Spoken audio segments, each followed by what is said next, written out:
에베소 4장 기준을 보면 이렇게 말합니다. 그러므로 썩어져가는 구습을 쫓는 옛사람을 벗어버리고 오직 심령으로 새롭게 되어 하나님을 따라 의와 진리와 거룩함으로 지으심을 받는 새 사람을 입기를 바란다 라고 말합니다. 이 말씀을 이사야서 말씀을 통해서 스스로 씻고 악업을 버리고 이라고 표현했다는 것입니다. 그럴 때에 우리에게 무엇이 있다? 성령의 충만함이 있다라고 말하는 것입니다.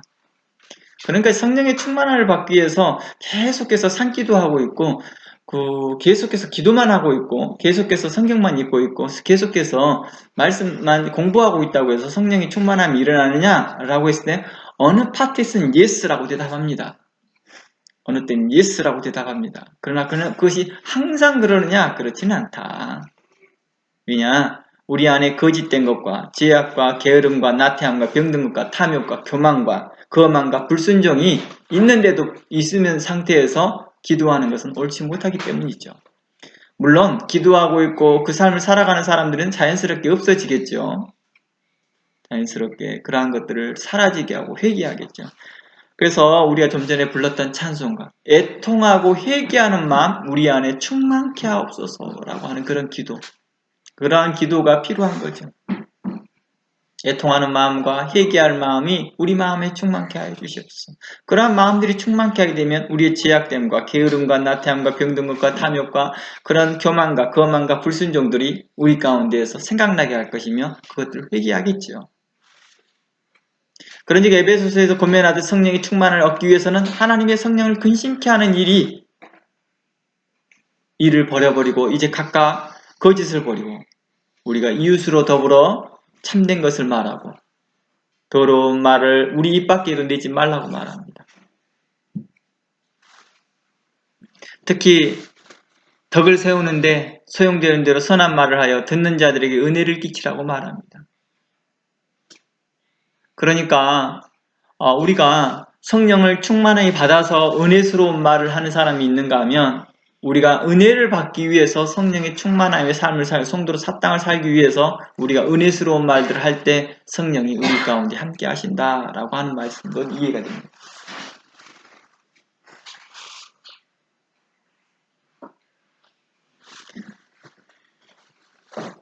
그래서 성경은 이렇게 말합니다. 너희는 더러운 말을 너희 입 밖에도 내지 말라라고 말합니다. 오직 덕을 세우는데 소용되는 대로 선한 말을 하여 듣는 자들에게 은혜를 끼쳐라 라고 에베소서 4장 계속해서 말을 하고 있습니다. 그러므로 우리 가운데 모든 악독과 노함과 분냄과 떠드는 것과 해방하는 것과 모든 악의적인 말과 행동, 악의적인 행동을 벗어버려라. 그리고 이제 서로 인자하게 행하며 불쌍히 여기며 서로 용서하기를 그리스도 예수 안에서 이를 용서함같이 하라 라고 했다는 것입니다. 이 말이 곧 우리에게 성령의 충만을 이야기하고 있었습니다. 성령의 충만을 받기를 원하느냐? 그러면 서로 악의적인 말들이나 해방하는 말들이나 거짓된 말들을 벗어버리고 그런 행동들도 벗어버리고 이제 인자하게 행하며 불쌍히 여기며 서로 용서해라. 하나님이 우리에게 용서해준 같이 너희는 서로 용서해라 라고 말합니다. 특히 성도로서 세상의 풍속을 쫓는 탐욕과 음행하는 말과 온갖 더러운 것과 부끄럽고 어리석은 말들이나 희롱이 섞인 말은 그 이름이라도 부르지 말라고 말합니다.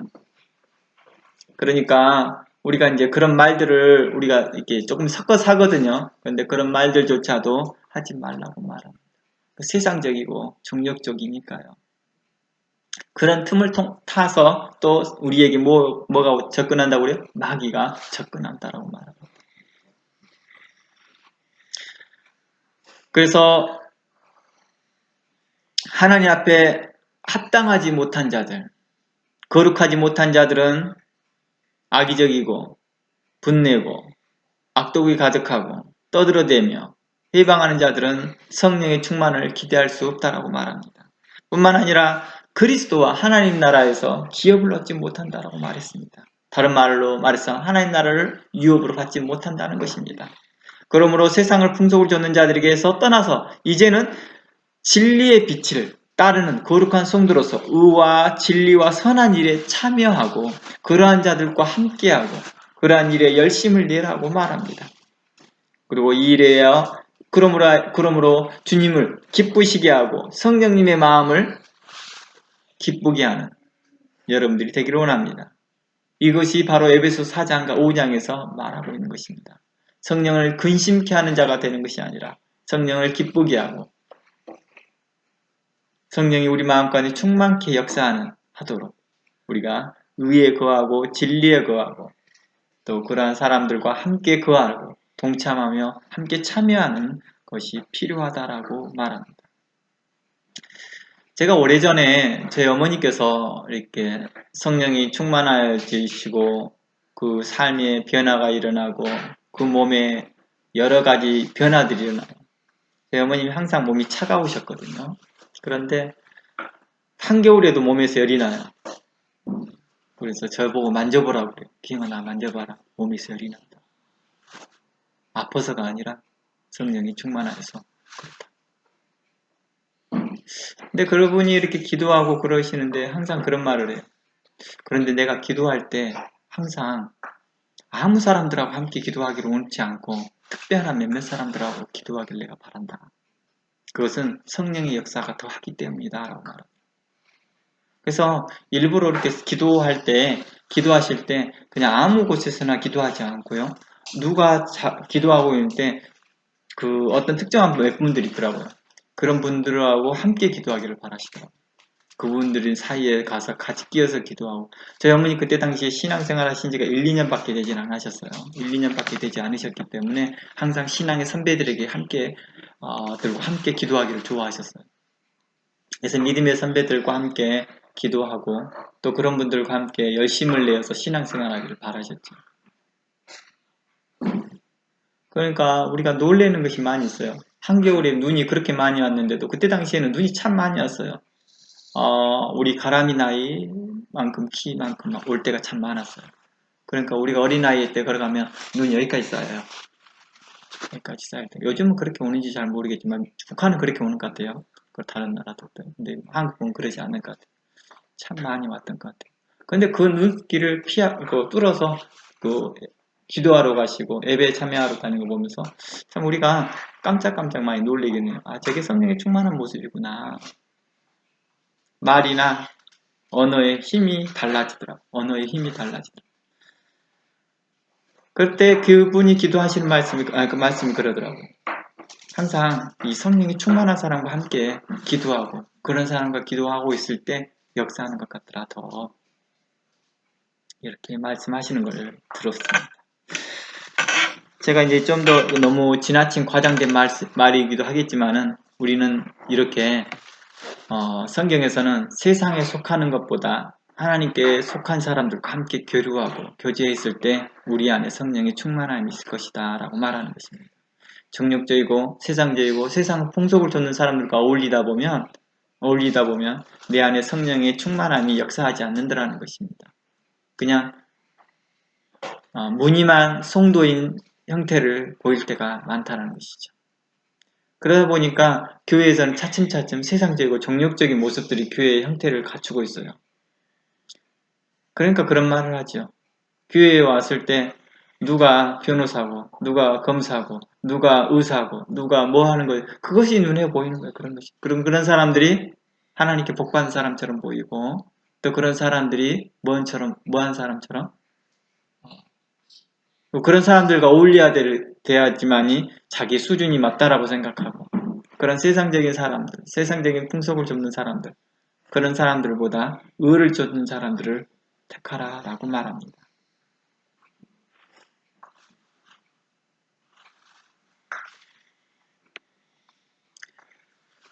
진짜 부자들은요 자신의 돈을 자랑하진 않아요. 그렇죠? 진짜 출세한 사람들은 자신의 출세를 자랑하진 않습니다.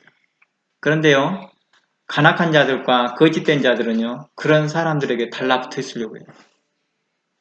그 사람 별로 관심은 없는데 그 사람이 세상의 풍속을 좇는 사람이 관심을 갖고 쫓아다녀요. 그렇죠? 그 사람들은 그래도 인격이 있으셔서 일부러 내쫓지는 않죠. 그냥 놔두는 거. 파리채로 파리를 잡을 수는 있지만 그냥 물리치는 거예요. 가까이 하지 않으려고 하는 것입니다. 우리 중에 그런 사람이 있더라고요.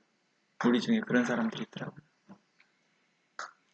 본인은 그런 인격 있는 사람들은요, 저 사람은 난 별로 친하지 않는데 그 세상을 풍속을 전 사람들은요, 그런 권력이 있는 사람과 세상적으로 봤을 때 출세했다고 느끼는 사람하고 자주 있으면서 자신은 그 사람하고 굉장히 친하다고 착각하고 살아요. 혹시 그런 거 아세요? 나 저 사람하고 엄청 친해요. 근데 그 사람은 하고 따로 이야기해보면 잘 몰라요. 그 사람에 대해서, 상대방에 대해서. 우리가 왜 그래요? 좀 과시하려고 하는 거죠. 내가 저 사람의 후광을 덧입혀서 자신이 그만한 위치에 있는 거죠. 그러므로 우리가 이렇게 말합니다. 의와 진리와 빛을 따르는 자들과 함께해라 라고 하는 것은 어떤 것이에요? 내가 탐욕을 가지고 있고 내가 불의한 상태에서 내가 그런 사람과 함께 있을 때 내가 그 사람들과 함께 된다는 뜻인가요? 그렇진 않습니다. 내가 그 의로운 자들과 경건한 자들과 성령이 충만한 자들과 함께 있으려고 할 때 나도 그러한 일에 사모하는 자들이어야 되겠죠. 나도 의로운 일을 사모하는 자들이어야 되고요. 내가 복을 받기 위해서 그렇게 하는 것이죠. 그런데 내가 세상에 탐욕을 쫓고 세상에 욕심을 바라고 있는 사람들은요, 그걸 통해서 내가 하나라도 뭘 얻어볼까 하고 하는 자들에게 대하여서는 뭐예요? 도리어 심판이 있을 것이다 라고 말하는 것입니다. 저는 저희 어머님을 보면서 그런 생각을 가졌어요. 저분에게 그 성령의 그 충만함에 있는데 나는 깜짝 놀랐어요. 한 3년쯤인가 4년쯤 됐을 때 제 어머니 그런 말을 하더라고요. 나는 그때는 이제 실명을 거론해요. 누구누구 집사님의 실명을 거론해요. 난 그런 집사님하고 기도할 때 내 마음이 그렇게 기쁘다. 성령이 그렇게 역사. 나는 어머니께서 그렇게 기도하시고 은사가 나타나고 그랬기 때문에 나는 어머님이 다른 사람이 필요하지 않는다고 생각을 했어요. 어머님 어디 장소에서 기도하더라도 성령이 충만한 줄 알았거든요. 근데 그 말씀을 하시더라고요. 근데요, 그 실명을 거론했던 그 두 사람이 있었거든요. 근데 그 사람들이요, 어린 제가 보더라도 그분들이 성령이 충만함을 느껴요. 그분들에게서. 그래서 그러한 것들을 우리는 보면서 빛에 거하려고 하는 자들, 의에 거하려고 하는 자들은 더욱더 의의 사람들과 함께 거하려고 하는구나 라는 것들을 발견하였습니다. 세상을 풍속을 쫓는 자들과 탐욕을 쫓는 자들은 더욱더 세상 사람들과 더 짝하려고 하더라는 것입니다.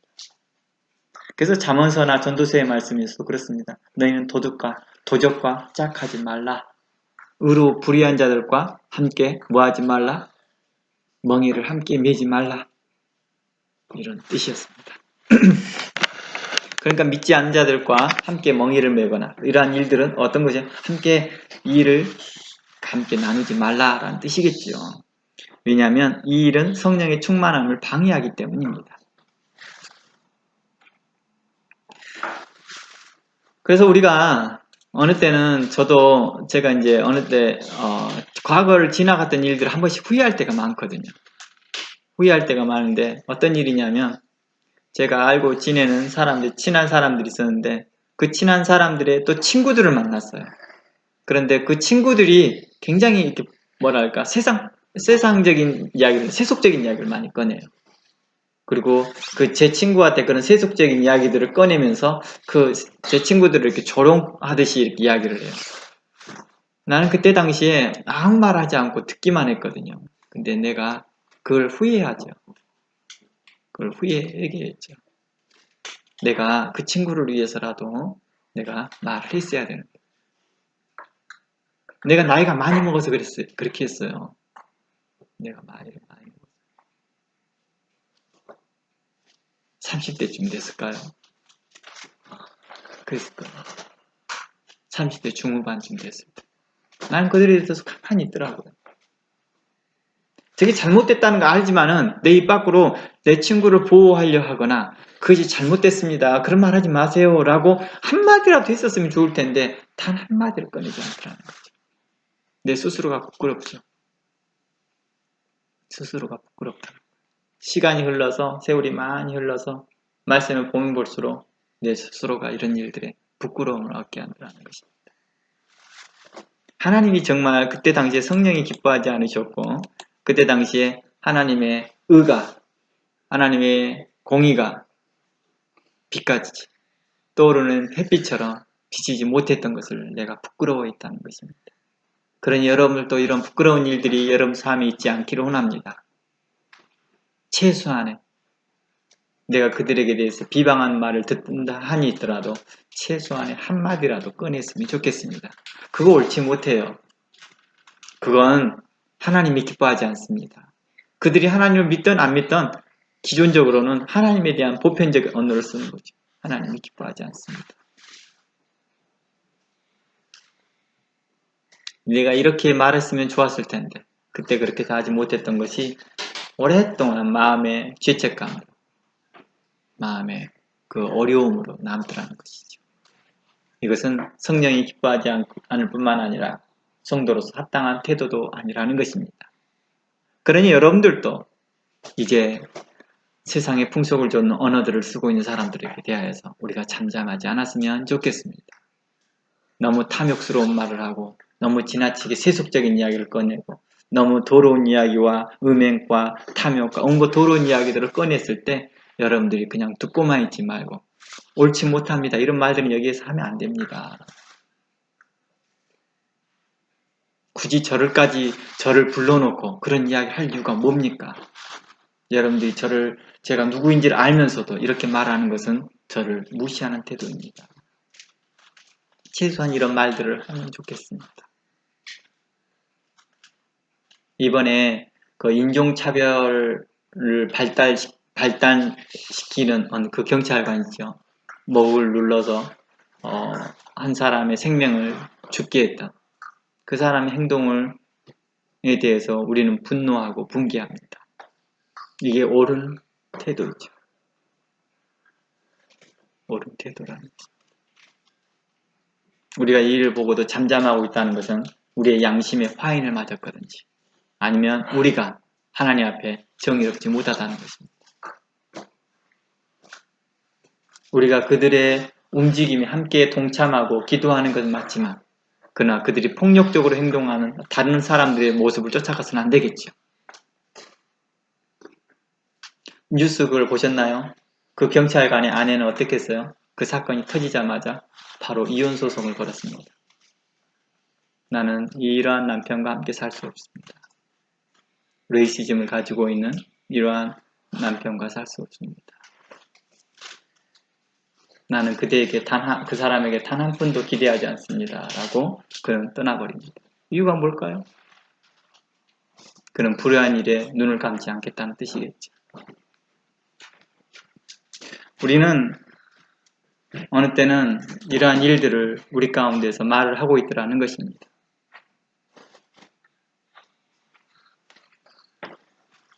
우리가 참으로 하나님의 빛이 드러나지기를 바라는 마음입니다. 또한 우리 가운데 성령이 충만하기를 원하시는 분들은 이제 분을 내지 않기를 바라는 것입니다. 성령은 이렇게 말합니다. 예배소의 말씀에 너는 분을 내지 말라 라고 말합니다. 악독과 분냄과 이렇게 말하고 있는데 특히 분내는 것을 뭐 하지 말라고 합니까? 분을 낼 때 악한 마음으로 형제를 실족해 하거나 공격하는 일이 없도록 말합니다. 죄를 짓지 않도록 말합니다. 이 부분이 잠시 제가 한번 언급했던 것 같아요. 화를 내고 분을 내는 것에 대하여서 이야기를 하면서 죄를 짓지 말라라고 말을 했습니다.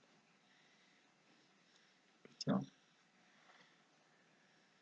죄를 짓는다는 건 뭐예요? 그 마음에 악한 마음으로 형제를 실족하고자 하는 의도 가운데서 분노한다는 거죠. 그 일의 결과가 뭐합니까? 상대방을 공격하고자 하는 것입니다. 이번에 레이시즘이 발전하면서 사람들은 분노합니다. 이는 붕괴합니다. 이것을 우리는 어떤 분이라고 해요? 의로운 분이라고 말합니다. 그러나 이 분노가 악의를 가지고 있는 자들이 있습니다. 어떤 자들이에요?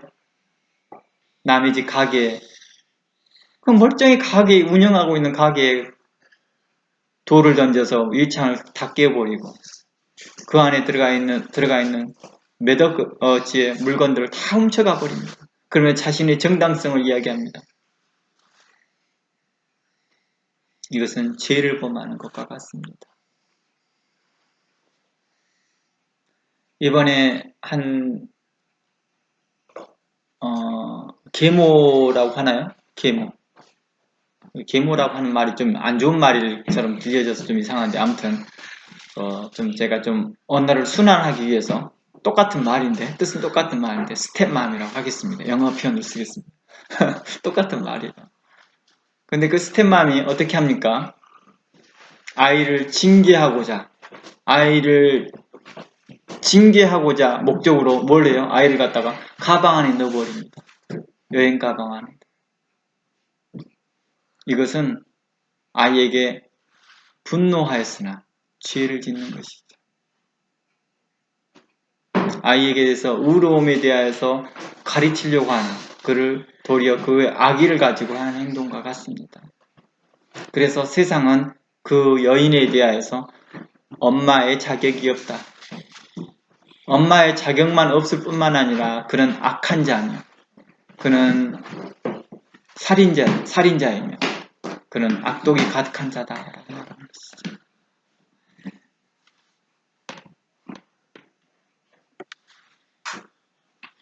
우리가 분을 낼 때 악한 마음으로 형제를 실족해 하거나 공격하려고 하는 의도에서가 아니라 그를 책망하고 바르게 의로 교육하는 것이고, 죄에 대하여 참지 못하는 것이어야 되겠지요. 그러나 다른 일로 우리가 분내었을 때는 우리는 빨리 그 일에 사죄하고 사과해야 되겠죠. 이는 죄를 짓는 것이고 성령님을 내 안에서 소멸케 하는 것이라는 것입니다. 특히 하나님의 의를 이루지 못하는 것입니다. 내 감정을 컨트롤하지 못하여서 화를 내거나 분을 내어졌다 한다면 용서를 구해야 되는 거죠. 우리도 자녀들을 하다 보면 가끔씩 우리 분을 참지 못할 때가 있거든요. 그럴 때는 아이들에게 미안한 마음을 전달을 해야 될 것입니다. 또한 자녀들도 부모에 대하여서 자신의 감정을 컨트롤하지 못하여 불순종한 일이 있었다면 또한 그런 일들에 대해서 또한 미안함과 죄송한 마음들을 표현해야 되겠죠. 교회 안에서도 그렇습니다. 내가 마음의 불편함과 마음이 편안함지 못하여서 형제에 대하여서 내가 분노로, 어느 때는 그런 행동으로, 분노와 같은 그런 행동이 있거든요. 그런 행동으로 표현했다 한다면 나는 그들에게 대하여서 미안함과 죄송한 마음을 표현해야 될 것입니다. 눈에 보여지지 않지만 이렇게 뭐예요? 눈에 띄지 않게끔 이렇게 공격하는 사람들이 있거든요. 그 뭐라고, 지금 누가 어느 인격장애 중에서 어느 인격장애 그렇게 하는 거예요. 사람이 눈에 띄지 않게 하지만은 이렇게 사람을 화나게 하고 사람을 분노케 시키는 거예요. 자신의 분노를 그게 표출하는 방식이 있다고 하죠. 뭐라고 하죠? 그것도 있겠네요. 수도 공격도 있지만 편집증에서도 그런 현상이 나타나요. 편집증을 가지고 있는 사람도 자신의 화를 사람들에게 눈에 안 띄게끔 분노를 노출시켜요. 어떻게 하죠? 사람을 무시해버리는 거죠. 룩다운 시키고. 이러한 일들은 하나님이 보시기에 기쁘지 않을 뿐만 아니라 하나님께서는 그들에게 안에서 성령을 기대할 수 없다라고 말하는 것입니다. 이런 일들은 죄를 짓는 것이고 성령을 소멸케 하는 일이고 하나님의 의를 이루지 못한다라고 말합니다. 우리 다 함께 야고보서 1장 19절에서 27절 말씀을 쭉 한번 읽어보겠습니다. 야고보서 1장 19절에서 27절입니다. 내 사랑하는 형제들아, 너희가 알거니와 사람마다 듣기는 속히 하고 말하기는 더디하며 성내기도 더디하라. 사람의 성내는 것이 하나님의 의를 이루지 못함이니라.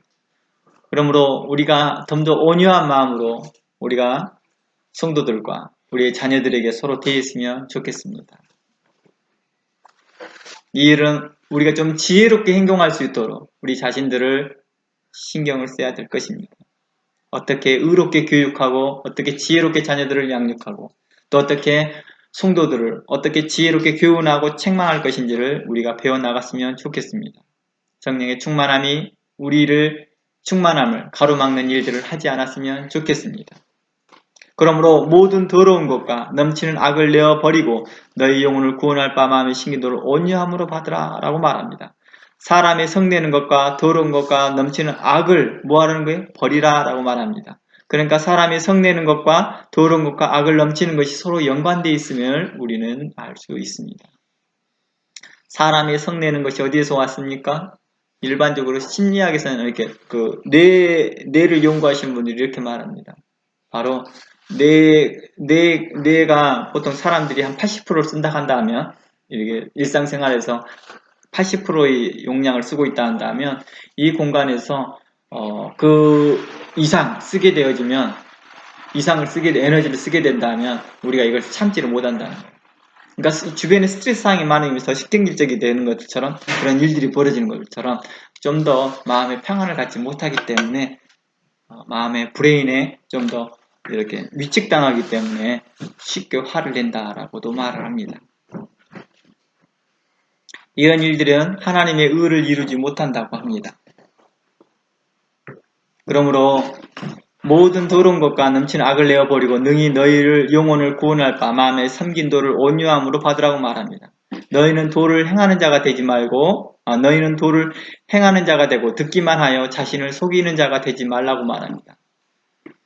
그러니까 하나님의 말씀을 듣고 행하는 자가 되지, 듣기만 하는 자들은 되지 말라고 말합니다. 듣기는 엄청 잘 들어요. 그러나 행하지 않고 있다는 거예요. 이것을 뭐 하는 사람이라고 그래요? 속이는 자라고 말합니다. 제가 이 말을 속이는 자라고 말할 말을 종종 이런 말을 쓰죠. 뒤통수 치는 사람이라고 말하기도 합니다. 당연히 잘 들었기 때문에 행할 것이라고 생각하지만 행하지 않기 때문에 속이는 자라고 표현하는 것입니다. 이것은 내 주변 사람도 속일 뿐만 아니라 자기 자신을 속이고 있다라고 야고보서는 이야기하고 있습니다. 그러면서 23절 말에 누구든지 도를 듣고 행하지 아니하면 그는 거울로 자기의 생긴 얼굴을 보는 사람과 같으니 제 자신을 보고 가서 그 모양이 어떠한 것을 곧 잊어버리거니와 자유하게 하는 온전한 율법을 들여다보고 있는 자는 듣고 잃어버린 자가 아니오 실행하는 자니 이 사람이 그 행하는 일에 복을 받으리라. 자유케 하는 온전한 율법을 들여다보고 있는 자는 어떤 자들이에요? 진리죠. 말씀이죠. 진리의 말씀이고 복음이라고 하겠죠. 이것을 다른 말로 성령의 충만함을 이야기하고 있는 거예요. 성령의 충만을 받는 사람들은 행하더라고요. 그러니까 저희 어머님 같은 경우에서도 어렸을 때 느끼는 것이 뭐가 있냐면, 저한테 기도를 참 많이 하셨거든요. 저를 위해서요. 새벽 예배를 새벽 예배를 다녀오시면 저를 위해서 2시간씩 기도하시는 경우가 참 많았어요. 평균 1시간 이상이었고요. 1시간 이상씩은 항상 그러시는데, 처음에는 저를 위해서 기도하는 듯 해요. 하나님, 저에게 어쩌고저쩌고 하고 난 다음에 저를 위해 기도를 해요. 한 10분인가 기도하고 나 있으면요, 기도가 점점 저희 어머님 쪽으로 기도가 방향이 틀어져요. 그리고 자신의 회개하는 그 기도가 막 일어나기 시작해요. 한때는 반대로 일어나요. 저를 위해 기도한다고 하시면서 저를 붙잡지만 실상 자신의 회개 기도를 많이 하죠.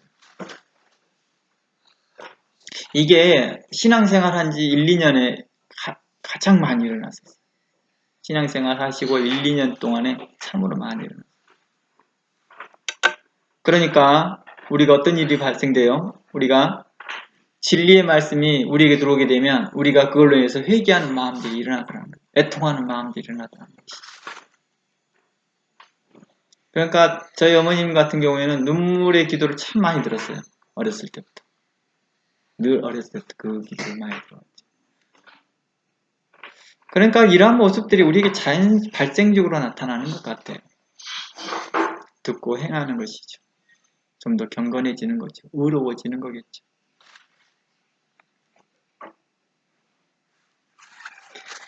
그래서 26절 말씀, 스스로 경건하다 하며 자기 혀를 제갈 먹이지 아니하고 자기 마음을 속이면 이 사람이 경건은 헛것이라. 스스로 경건하다 하며 자기 혀를 제갈을 먹이지 않는다면, 혀를 제갈을 먹이지 않는다는 말이 뭔 말일까요? 혀를 제갈을 먹이지 않는다는 것은 혀를 통하여서 뭘 나오기 때문입니까? 바로 세상적인 정욕과 탐욕스러운 말들을 꺼내기고, 내가 이 말은요, 좀 더 확장해서 생각해야 돼요. 확장해. 귀를 막는 것도 표현돼요. 혀뿐만 아니라 귀까지도 연결되어 있거든요. 에베소의 말씀에서는 귀를 이야기하고 있다면, 그에 참여하지 말아라, 듣지도 말아라. 우리 에베소서에 또 한국에서 말도 하지 말아라, 그런 것들도 언급하지 말라라고 하는 말들과 연결되어 설명하면 좋을 것 같습니다. 그렇지 아니하면 그들의 경건은 헛것이라. 그러면서 27절 다 함께 읽어봅니다. 하나님 아버지 앞에서 정결하고 도로움이 없는 경건은 고아와 가부를 그 환난 중에 돌아보고 자기를 지켜 세속에 물들지 않는 이것이니라 라고 말합니다. 계속 에베소서와 또 지난주에 이사야서 말씀과 연결시켜서 계속 살펴보면 성령의 충만함을 받는 사람들은 어떤 사람을 알고 있어요? 선한 삶을 살아가더라는 거예요. 고아와 가부를 환난 중에 돌아볼 뿐만 아니라 자기를 지켜 세속에서 지키는 것입니다. 우리 주변에도 환난과 어려운 일을 당하는 사람들에 대해서 우리가 이 일에 대해서 모른 척하고 있지 않아야 된다는 것입니다. 마치 이 일에 대해서 어떻게 도와줄 것이 무엇인가를 찾아보는 그런 마음들이 우리가 성령의 충만에 받는 그 길이라는 것입니다. 또한 성도의 합당한 태도라는 것입니다.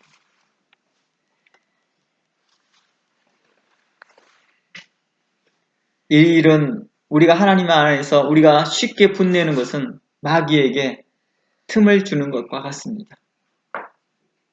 그러니 우리가 성경에서 이렇게 말합니다. 분을 내어도 죄를 짓지 말며 해가 지도록 분을 품지 말라. 왜냐? 마귀를 틈타기 때문이다. 이 말이 무슨 뜻이냐 하면 분을 내었는데 이것 언제까지? 해가 지도록 계속해서 갖고 있다는 것은 어떤 사람을 말했어요? 갈라디아서 말씀과 에베소 말씀에? 에베소 말씀에 그 오남을 풀지 않는 것이죠. 오남을 풀지 않는. 이 말을 에베소에서는 이렇게 말하죠. 인자하게 행하지 아니하며 불쌍히 여기지 아니하고 뭐하지 않는 사람입니까? 용서하지 않는 사람이고 오남을 계속 앙금을 끈까지 갖고 있는 사람인 거지. 이런 사람들은 마귀가 틈탄다라고 말합니다. 그러니까 내가 다른 사람을 위해서가 내 자신을 위해서라도 그 사람을 용서해야 될 것은 바로 마귀가 틈타니까 그래요. 그 사이에 마귀가 틈타니까. 그래서 이런 말을 한대요. 용서하되 그 죄는 잊지 말라.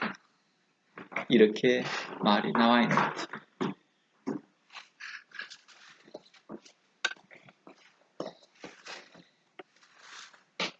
이러한 일들은 하면 성령의 충만함을 가로막기 때문이다 라고 말합니다. 해가 지도록 분을 품지 말라 라고 하는 말을 이렇게도 해석할 수도 있습니다. 해가 지도록 분을 품지 말라. 바로 하루가 지나기 전에 이 문제를 해결하라 말도 되어지고, 해라는 의미를 다른 의미로 생각하죠. 해라는 의미를 다른 의미로 볼 수 있죠. 예수님께서 이런 말 있잖아요.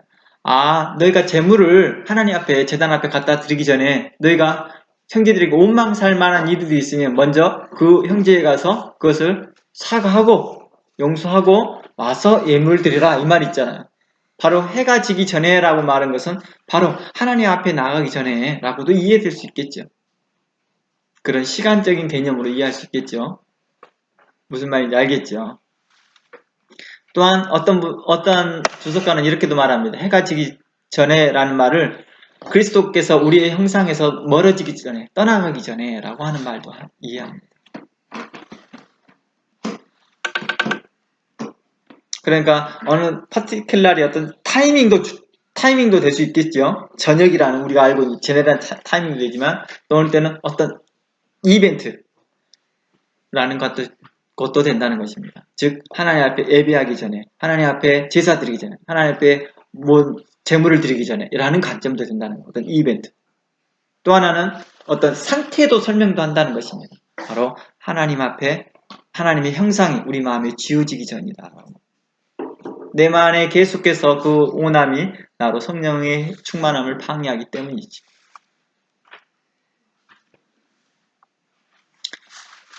이제 우리 지난주에 연결해서 좀 더 자세한 내용을 풀으려고 했던 내용들을 이제 해보려고 합니다. 이제 성령의 충만을 받는 자들에게 대하여서 성경은 이렇게 말합니다. 그러므로 예수님은 우리에게 누구든지 목마르거든 내게 와서 마시라. 믿는 자들에게 성령의 이름과 같이 그 배에서 생수의 강이 이를 것이다 라고 말합니다. 지난주에도 이 설명을 했습니다. 목마른 자들. 내가 성령에 갈급한 자들은요, 내 마음 안에 있는 분노와 죄악과 형제들과의 관계에서 어려운 점들을 다 뭐합니까? 씻어내려고 합니다. 그러지 않고서는 내가 목마름을 느끼지 못하니까요. 내 안에 오남이 있고 내 안에 악의가 있을 때는 결코 목마르지 않거든요. 그러면서 누구든지 목마르거든 내게 와서 마시으라. 성령의 이름과 같이 그 배에서 생수의 강이 흘러나게 하리라 라고 말합니다. 우리는 무엇에 목말라 하고 있을까? 우리는 왜 예수님을 찾고 있을까? 우리는 왜 예수님을 만나려 할까? 우리는 무엇을 얻고자 하여 예수님께 간구하고 있을까? 오늘 이 네 가지 질문에 대하여서 성경은 우리에게 많은 말들을 하고 있다는 것입니다. 우리는 무엇 때문에 목말라 하고 있습니까? 우리는 왜 예수님을 찾고 있습니까? 우리는 왜 예수님을 만나려고 합니까? 우리는 왜 교회를 다니고 있습니까? 우리는 무엇을 얻고자 간구하고 있습니까? 오늘 예수님께서 오병이어로 5,000명을 먹이신 사건을 살펴보면서요. 이제 그러한 이러한 사람들의 상태를 한번 살펴보고 마치고자 합니다. 요한복음 6장 들어가 봅니다.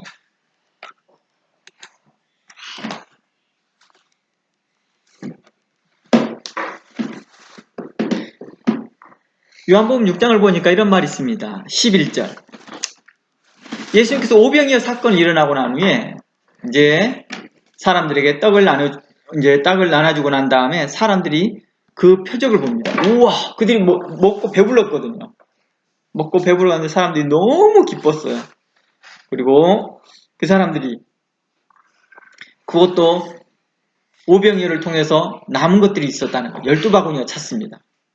이걸 보고 난 다음에 14절에 사람들이 예수님의 행하신 그 표적을 보고 말하되 이는 참으로 세상에 오실 그 선지자라 하더라.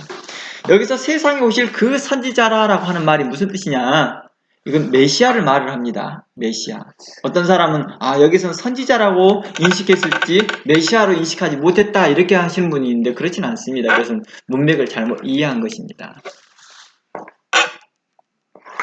신명기의 말씀에서는 이 말씀을 그렇게 말해요. 신명기 18장 15절 말씀을 잠시 제가 읽어드릴게요. 내 하나님 여호와께서 너희 중 내 형제 중에 나와 같은 선지자 하나를 너희를 위하여 일으키니 너희는 그를 들을지어다. 이거 누구를 암시하고 있냐? 메시아를 암시하고 있거든요. 메시아를. 근데 메시아를 선지자라고 표현해주고 있잖아요. 너희 중에 나와 같은 선지자 하나를 너희를 위해 일으킬 것이다 라고 말합니다. 여하튼 이 초점에서 세상에 오실 메시아로 인식했다는 거죠. 믿었다는 것입니다. 그런데 15절 말씀 보죠. 그러므로 예수께서 저희가 와서 자기를 억지로 잡아 임금 삼는 줄 아시고 다시 혼자 산으로 떠나갑니다. 사람들은요, 예수님께서 오병이어를 통해서 기적을 나타내는 걸 보고요, 하나님께 영광을 돌립니다. 예수님은요, 오병이어를 통해서 하나님의 영광을 나타내 보여주셨습니다. 그러자 예수님의 오병이의 기적을 경험한 사람들 크게 놀라워 하나님께 감사하죠. 와, 우리가 기대하였던 그 메시아가 오셨도다. 그리고 사람들은 참으로 세상에 오신 그 선지자로 믿었습니다. 이 사건은 그 떡 먹이신 이적이 얼마나 위대했은 걸 증명해 주고 있습니다. 그러니까 오병이어 사건이 얼마나 크고 위대했으면 사람들이 그가 오실 메시아다라고 바로 말을 했을까요? 눈뜬 사람을 소경을 낫게 하거나 이랬어도 놀라울 일이지만 오병이어 사건이 더 큰 일이었다는 거예요. 알고 보니까 먹고 마시는 문제가 제일 중요하다는 걸 알게 되는 거예요. 우리들은. 이번에 팬데믹 일어난 사건을 보세요. 제일 먼저 뭐합니까? 먹고 마시는 문제를 제일 먼저 챙기잖아요. 전쟁이라도 그래요.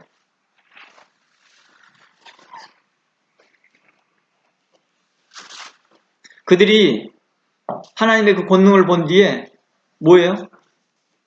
이제는 로마 정권을 두려워하지도 않고 이제 예수님 우리 왕이 되시니까 이제는 다 해결됐다 이렇게 생각했는지도 모르겠습니다. 이제 우리가 이곳에서 깊이 생각해봐야 할 것이 있습니다. 그것은 바로 사람들은 오병이의 표적을 보고 예수님을 예언된 선지자, 곧 메시아로 믿었지만 정작 예수님은 그들을 떠나버렸다는 것입니다. 왜 그랬을까요? 예수님을 메시아로 믿었잖아요. 그랬으면 예수님께서는 그들을 위하여서 위로하시고 격려하시고 이제 너희들이 얼마나 고통 가운데 있었느냐. 너희들이 얼마나 그 어려운 가운데 있었느냐. 특히 바리새인들을 그들이 날마다 기도하고 열심 당원들은 그들에서 날마다 그의 투쟁하는 사람들에 의해서 위로하고 격려하지 아니하고 도리어 열심 당원과 사두개에 있는 그 바리새인들에 대해 책망을 하기 시작합니다. 이 외식하는 자들아 내게서 떠나라. 놀랐잖아요. 바로 그들이 바라보는 시선에 차이가 있었던 것입니다. 그들이 목마름에 갈증에 목적이 달랐기 때문이죠. 무엇에 대해서 갈증을 느꼈을까? 이스라엘 사람도 자유를 갈망하였습니다. 우리에게 자유를 달라. 로마의 오랫동안 압제과 그동안의 수많은 나라들에게서 압제를 통하여서 이제 하나님 나라의 통치를 통하여서 그들이 자유함을 얻기를 바라였으나 도리어 예수님께서 오셨을 때 그 자유함에 대해서 바라했던 그들에게 대해서 책망하였더라는 것입니다. 아니 위로받으러 예수님께 왔는데 위로는커녕 도리어 책망을 하시더라는 것입니다. 아니 교회 분쟁 문제 때문에 저한테 와서 목사님께 와서 이 문제 어떻게 해야 됩니까? 라고 와서 목사님이 잘못됐어요. 성도들이 잘못했어요. 라고 문의하고 상담하는 사람에게 위로받기를 바라였으나 너 잘못이야. 라고 책망했던 것과 똑같은 일이 발생하고 있다는 것입니다.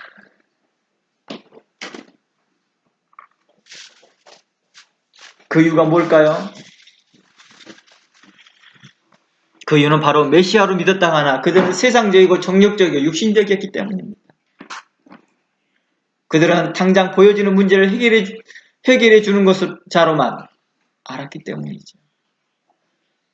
그들은 메시아를 오해한 것입니다. 그들은 메시아에 대한 관점이 매우 세상적이고 육적이었다라고 말합니다. 그들은 예수님을 자신들의 현실 문제와 먹고 마시는 문제를 해결해 주실 메시아로 알았던 것입니다. 그런 생각으로 그들이 예수님을 왕 삼으러 가니 예수님께서 거절하였던 것이겠죠. 당시에 먹고 사는 문제를 잘 해결했던 왕이 누군지 아세요? 로마의 왕이었습니다.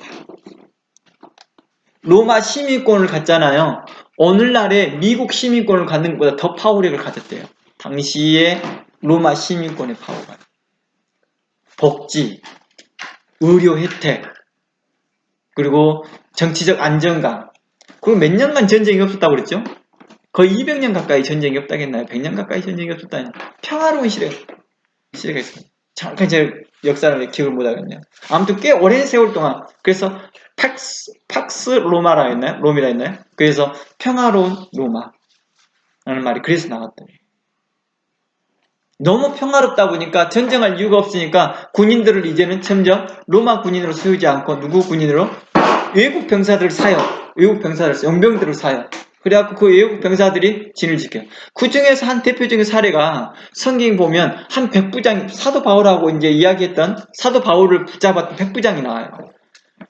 사도 바울을 붙잡았던 백부장이 있는데 그 백부장이 사도 바울을 신문하는 도중에 사도 바울이 로마 사람인 걸 발견해요. 로마 사람이네?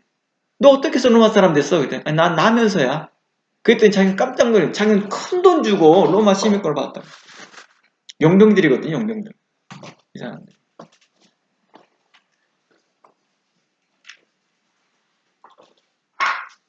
그만큼 큰 혜택이 있었다는 것입니다. 그러자 어떻게 해요? 그 사람 두려워하잖아요. 사도 바울을 붙잡았던 걸 두려워하잖아요.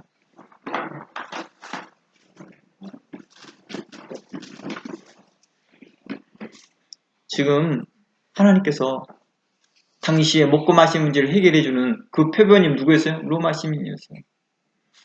그리스도인들 중에서 많은, 그러니까 당시에 유대인들 중에서 예수님 오시기 전에, 예수님께서 메시아라고 표명되어지기 전에 사람들은 그것을 기대하고 있었다는 것입니다. 세상적이고 세상 풍속을 접는 것 같은 그런 평화를 찾고 있었고, 그런 삶을 자기도 추구하고 있었다는 것입니다. 와, 이제 로마와 같은 나라처럼 우리가 유대인이 그렇게 될 것 같다. 이제 그런 그 로마를 이제는 물리치고 이제는 로마가 우리에게 대하여서 속박이 될 것이며, 이런 기대를 했겠죠.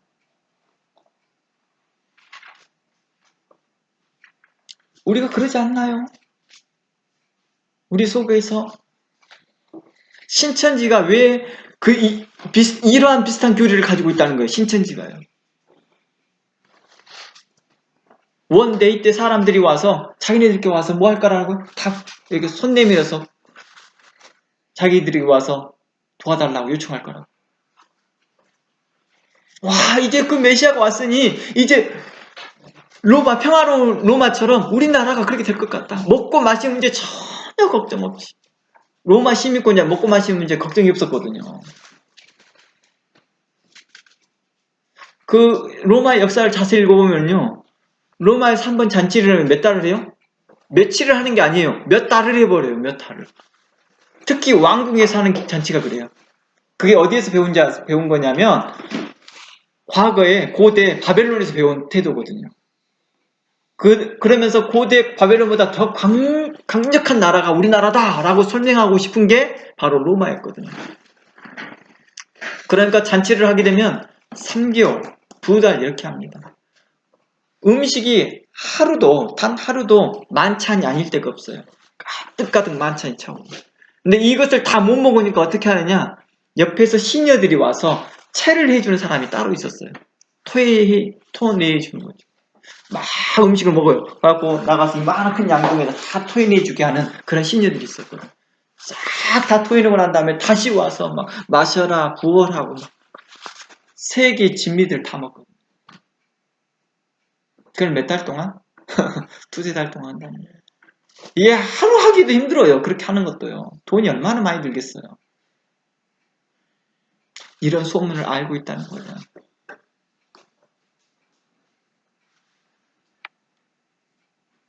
먹고 마시는 문제를 해결해 주시는 그런 메시아로 인식하였기에 예수님은 떠나셨다는 것입니다. 우리는 예수님을 믿는 이유가 뭡니까? 우리의 어려운 문제를 해결해 주실 하나님으로 생각하십니까? 무당을 찾아가 보십시오. 그분들도 해결해 줍니다. 이방 종교를 찾아가 보세요. 거기서도 해결해 주더라고요. 하나님은 그 문제만 해결해 줄 뿐만 아니라 우리의 영혼의 문제까지 해결하시더라는 거예요. 우리의 육신을 죽이고 살릴 뿐만 아니라 우리의 영혼까지도 심판하시고 구원하실 하나님이시라는 것입니다. 우리는 그 하나님을 믿습니다. 우리는 그 하나님을 인하여 감사하고 있습니다. 우리는 그 하나님께서 보내준 그 성령의 충만함을 받기를 원하고 있다는 것입니다. 나의 욕심과 내가 얻고자 하는 것을 얻기 위해 성령의 충만을 간절히 바라는 것이 아니라는 것입니다. 그래서 예수님께서 이렇게 말합니다. 그를 떠나버리고 홀로 산에 가버리십니다. 그랬더니 그 다음날 예수님을 찾으려고 사람들이 사방팔방을 쫓아다니기 시작합니다. 그러면서 다른 동네까지 건너옵니다. 다른 동네까지 건너왔는데 아니 예수를 만납니다. 아니 어떻게 이쪽을 건너오셨습니까? 우리가 밤새 지켰는데. 그리고 예수님을 그렇게 애써서 찾아온 그들에게 대하여서 너희가 참 잘하였도다. 내가 너희를 잠시 떠났으나 너희를 시험코자 하였으나 너희가 끝까지 나를 잃어버리지 않고 찾아온 걸 내가 참으로 대단하게 생각하다 라고 말하지 아니하고 도리어 그렇게 예수 찾아온 사람들에게 면박 주듯이 이렇게 말합니다. 26절 다 함께 읽어봅니다. 시작. 26절 예수께서 대답하여 가라사대 내가 진실로 진실로 너희에게 이르노니 너희가 나를 찾는 것은 표적을 본 까닭이 아니오 떡을 먹고 배부른 까닭이로다. 예수님께서 이렇게 말합니다. 너희가 나를 쫓는 까닭이 표적을 본 까닭이 아니다. 떡을 먹고 배부른 까닭이다. 떡을 먹고 배부른 까닭이라는 것은 뭐예요? 먹고 사는 문제, 자신의 목적을 얻고자 했다라고 하는 것입니다. 정력적이고 세상적이고 내 욕심을 추구하고자 왔다라고 말합니다. 우리가 믿지 않는 성도들에게는 교회를 안 다니는 성도들에게는 우리 교회에 오십시오. 좋은 사람을 만날 수 있고 행여 목비자도 얻을 수도 있고 영주권도 얻을 수 있습니다. 전도의 목적에는 그렇게 쓸 수 있어요. 도구로서. 하나 다른 이유에서 우리가 그런 이야기를 하고 있다는 것은 하나님을 욕되게 하는 거겠죠. 성도가 그를 목적으로 해서 찾으고 있다 한다면 이는 거짓된 신앙이겠죠. 자신을 알아줄 자들을 자신이 출세했던 걸 만방에 알리고 싶어서 교회를 출석하고 있다는 것은 어리석은 일인 거죠. 교회에서 장로가 되기 위해서 교회를 출석하는 것은 어리석은 일인 거죠. 어떤 사람은 그러죠. 자기 자식을 그 교회에서 결혼시키기 위해서 교회를 다닌대요. 이유도 목적도 너무 다양해요. 세상 사람들은.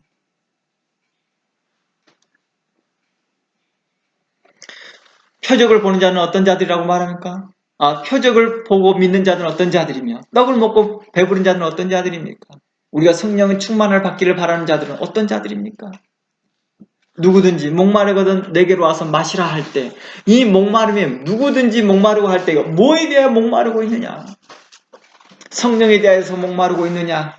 아니면 세상의 것과 정욕적인 것과 육신적인 것에 목마르고 있느냐? 똑같은 목마름으로 예수님께 왔다 할지라도 어떤 사람은 해결받는 사람이 있고 어떤 사람은 해결받지 못할 사람들이 있다는 것입니다.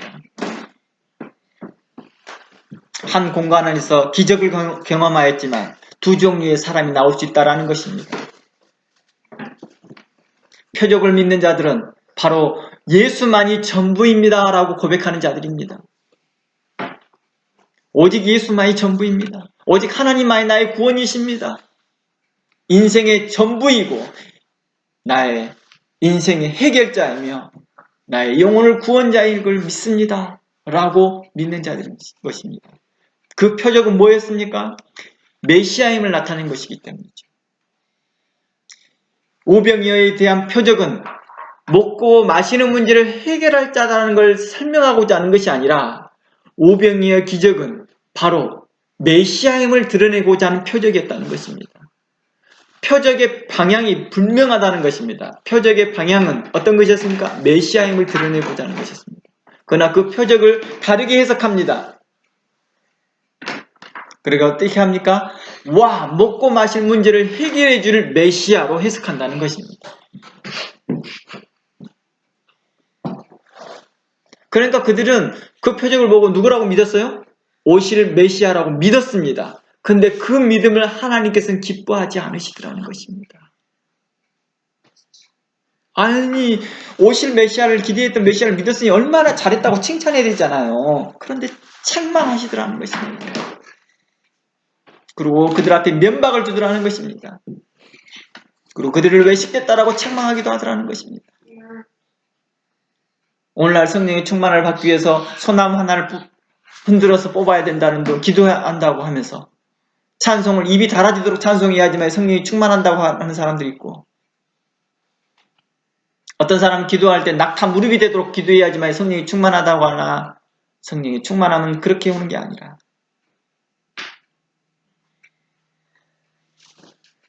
하나님 앞에 의로움과 진실함과 선함을 쫓아가면서 기도하고 말씀 보고 찬양할 때 성령의 충만함이 우리 가운데 있을 것입니다. 회개하고 애통하는 마음이 우리 마음에 있을 때에 성령의 충만함이 우리 가운데 있다는 것입니다. 누가복음서의 말씀에 이렇게 말합니다. 오늘날 다윗의 동네에 너희를 위하여 구주가 나셨으니 곧 그리스도의 주라. 너희가 가서 강보에 쌓여 구유에 누인 아기를 보리니 이것이 너희에게 뭘까 될 것이라 표적이 될 것이다 라고 말합니다. 예수님은 우리의 표적이었습니다. 예수님께서 행하셨던 오병이의 사건은 우리에게 무슨 표적이었냐? 와, 이제 먹고 살 문제가 다 해결됐겠다라는 그 일에 대한 표적이 아니라 예수 그리스도는 나의 전부입니다. 나의 구원입니다. 대한 표적입니다.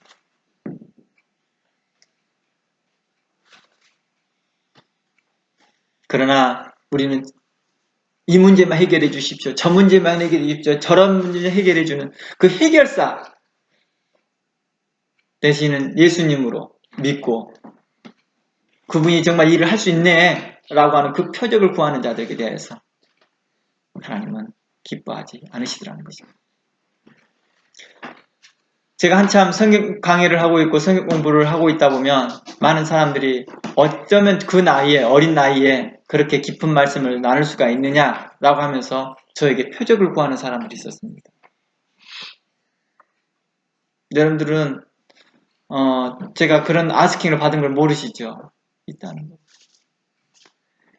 몇몇 권사님들이나 몇몇 분들이 저한테 그런 표적을 구해요.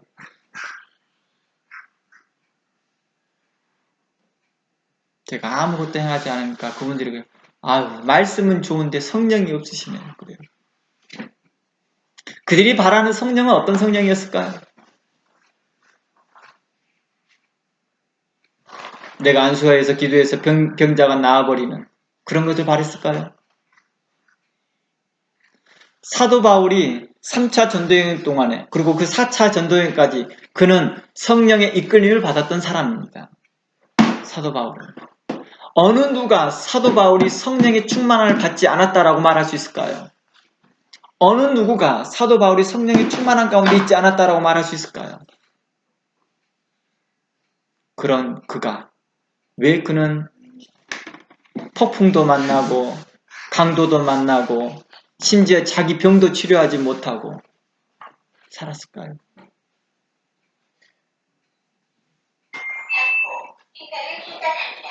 하나님께서 저를 통해서 행하셨던 많은 기적적인 일들이 많음에도 불구하고도 부디 그것을 간증하지 않았던 것들은 그것으로 현혹되어서 하나님의 말씀을 희석시킬까 두려웠기 때문입니다.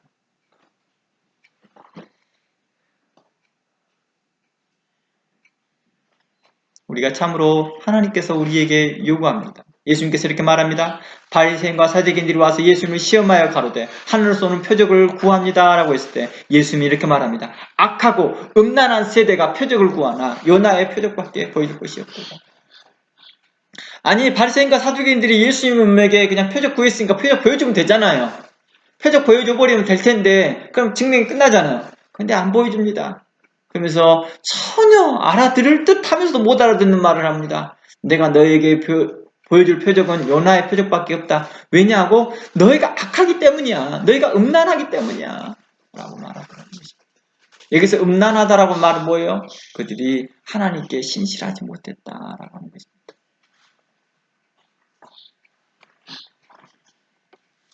그러면서 예수님께서는 이 말을요, 서인과 바리새인들이요, 마태복음만 보더라도요, 예수님께 표적 구해달라는 말을 두세 차례 해요. 그때마다 예수님께서 이 말을 반복적으로 말을 해요.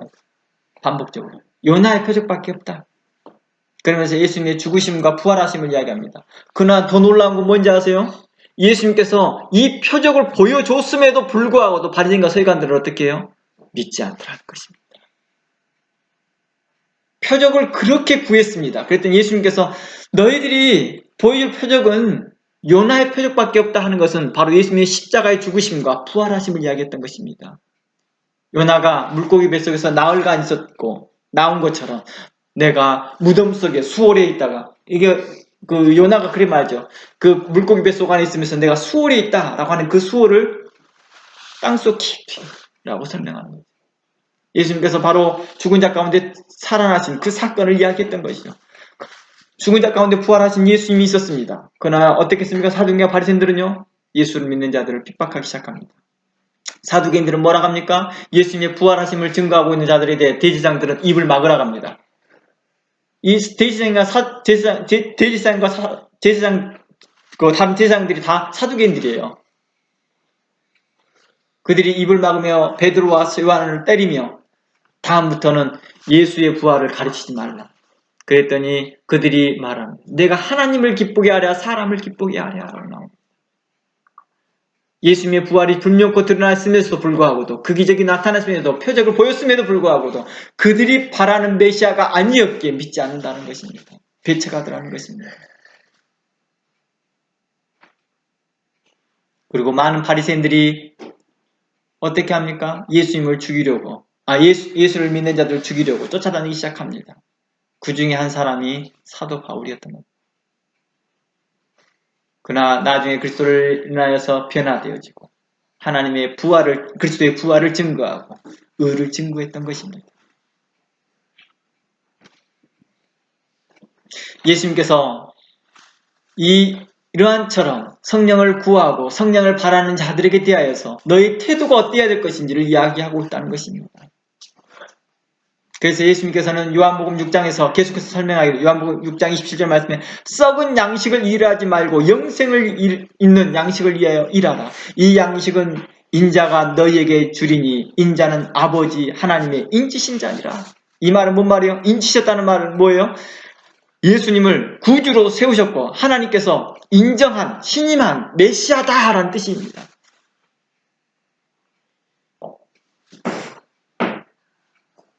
그러면서 이들에게 대하여서 말합니다. 그러면 우리가 어떻게 하나님을 일을 합니까? 했더니 예수님께서 이렇게 말합니다. 말할 때 하나님께서 보내신 자를 믿는 것이 하나님의 일이다. 그러니까 하나님의 일, 믿는 것이라는 건 뭐예요? 하나님이 예수 그리스도가 나의 전부입니다 라고 믿는 것입니다. 나의 구원입니다. 나의 능력입니다. 나의 힘입니다 라고 믿는 그들에게 하나님께서는 그들에게 성령의 충만함이 있을 것이라는 것입니다.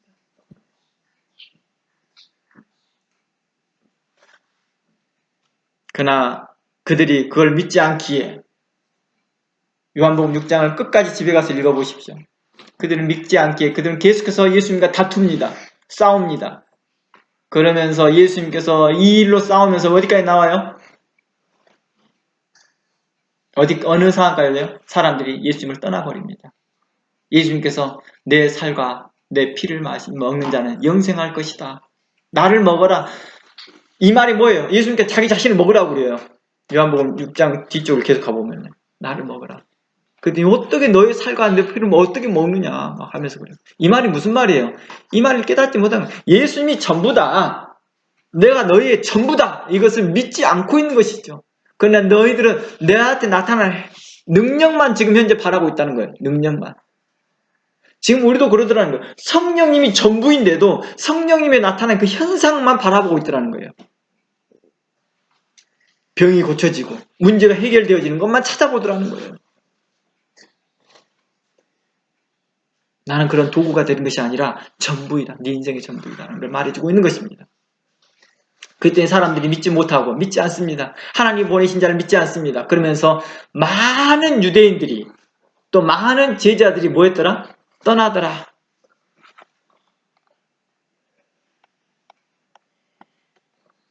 그 내용만 좀 보고 좀 마무리할까요?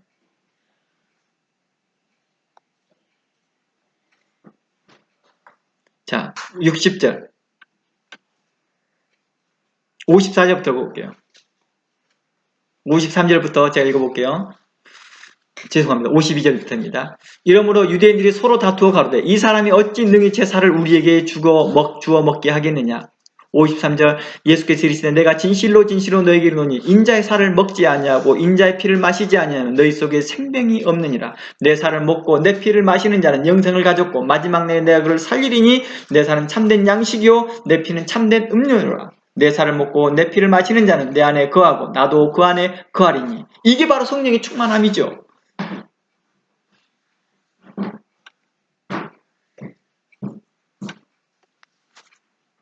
60절 제자 중 여럿이 듣고 말하되 이 말씀은 어렵도다 누가 들을 수 있냐 한데 예수께서 스스로 제자들이 이 말씀에 대하여 수근거리냐 하시고 하셨어요. 이 말이 너희에게 걸림이 되느냐? 그러면 너희가 인자 있던 곳으로 올라가는 것을 볼 것이면 어찌하겠느냐? 라고 말하면 살리는 것은 영이요 육은 무익하다 라고 말합니다.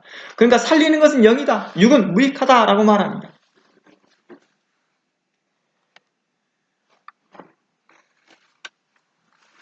66절 이러므로 제자 중에 많이 물러가고 다시 그와 함께 다니지 아니하였다라고 말합니다. 자신이 원하는 성령 충만이 아니고 자신이 원하는 성령님이 아니고 자신이 원하는 메시아가 아니기에 떠나버리더라는 것입니다. 그런데 우리는 어떻게 해요? 오늘날 교회가 그러던데 조금만 칭찬만 하면 그래. 예수님은요 사람들의 칭찬에 그렇게 반가워하지 않았다는 것입니다. 사람들이 요구하는 것에 그때그때마다 보여주지 않았습니다. 이유가 뭘까요? 그들이 악하기 때문이었습니다. 그들이 바라는 것들이 다른 데 있었기 때문입니다. 그러므로 우리는 이렇게 해야 될 것입니다. 하나님 앞에 의롭게 행하고 공의롭게 행하며 선행하며 하나님 말씀이 우리에게 무엇을 가르치는 것에서 성도로 합당 행하는 것들을 배우면서 성령의 충만함을 강구하기로 합니다. 성령의 충만함은 마치 내게 어떻게 오는지 아세요? 안개가 땅을 적심과 같이 헐몬의 이슬이 헐몬산에 있는 이슬이 그 산을 적심과 같이 우리에게 조용히 내려오실 것입니다. 우리에게 조용히 임하여서 우리를 감싸 안을 것이며 우리를 편안하게 할 것이며 우리를 건강케 하실 것이며 우리에게 안정감 있게 할 것이라는 것입니다. 어느 때는 사도행전처럼 우리로 뜨겁게 열정적으로 할 때가 있는가 하면 고린도교회처럼 또는 시편의 말씀처럼 우리에게 설문의 이슬이 내린 것 같이 우리로 내려서 평온하고 안전하고 하나님을 믿는 믿음 안에서 우리가 흔들림 없이 살아가게 할 것입니다. 이것이 바로 성령의 충만함의 모습일 것입니다. 성령의 충만함이 마치 귀신 들린 자처럼 마치 무당이 신들린 자들처럼 그렇게 하는 것만이 우리는 마치 성령의 충만함이라고 생각했기에 제가 말씀을 증거하고 선포하고 있을 때 사람들이 그 열정적인 그 반응과 또 개인적으로 저에게 만나서 와서 기도를 요청하였을 때 자신들이 원하는 것들이 나타나지 않자 뭐라고요? 성령이 없다 라고 하는 거짓된 말들을 하는 자들이 있습니다. 이 이야기는 제가 오래전에 들었던 이야기예요. 벌써 몇 년 됐죠? 한 13년, 4년 전에. 13년, 4년 전에. 제가 성경 강의를 끝나고 나니까 어떤 분이 그런 말씀 하시더라고요. 모든 사람, 여러 사람이 했다는 말이 아닙니다. 한 분이 했다는 말입니다. 그러므로 우리가 성령의 감동하심과 성령의 충만함을 오해하지 않기를 바랍니다. 오병이의 사건에서 사람들이 메시아를 오해하였던 것들처럼 우리가 하나님에 대하여서 강구하면서 하나님 앞에 의롭게 행하고 성령의 충만함은 바로 갈라디아 말씀처럼 성령의 열매로도 나타난다는 것입니다. 온유하고 어떤 사람은 겸손해지고 어떤 사람은 평화로워지고 어떤 사람은 인자해지고 어떤 사람은 충성되이라고 어떤 사람들은 겸손과 온유로 허리를 동여서 사람들과 동행하는 일들을 하는 사람들도 있습니다. 격려하고 위로하는 사람도 있습니다. 이것들이 다 성령의 역사이며 동일한 성령께서 하시는 일들입니다. 이를 통해서 어떤 이는 에베소에서 말씀한 것 같이 어떤 이는 가르치는 자로 어떤 사람들은 섬기는 자로 어떤 이는 다스리는 자로 어떤 이는 교사와 선지자와 사도와 목사와 복음 전하는 자로 나타나더라는 것입니다. 이러한 것들이 다 성령의 충만한 가운데 나타난 역사들 중에 하나요. 열매 중에 하나인 것입니다. 그러니 오늘날 우리가 보면서 성령의 충만함이 여러분들 가운데 있으면서 오직 예수 그리스도만이 여러분 인생의 전부이며 예수 그리스도의 나의 구원이며 예수 그리스도의 나의 모든 문제 해결인 것을 믿으며 그것만 믿고 나아가기를 예수 이름으로 축원합니다. 기도하겠습니다. 하나님 감사합니다. 오늘도 우리를 살피시고 인도하시고 가르치신 하나님께 감사합니다. 지금까지 우리를 붙들어 주시고 생명을 붙잡아 주시고 호흡 있게 하신 하나님께 감사합니다. 참으로 그리스도로 인해 우리 심장이 뛰게 하여 주시옵시고 우리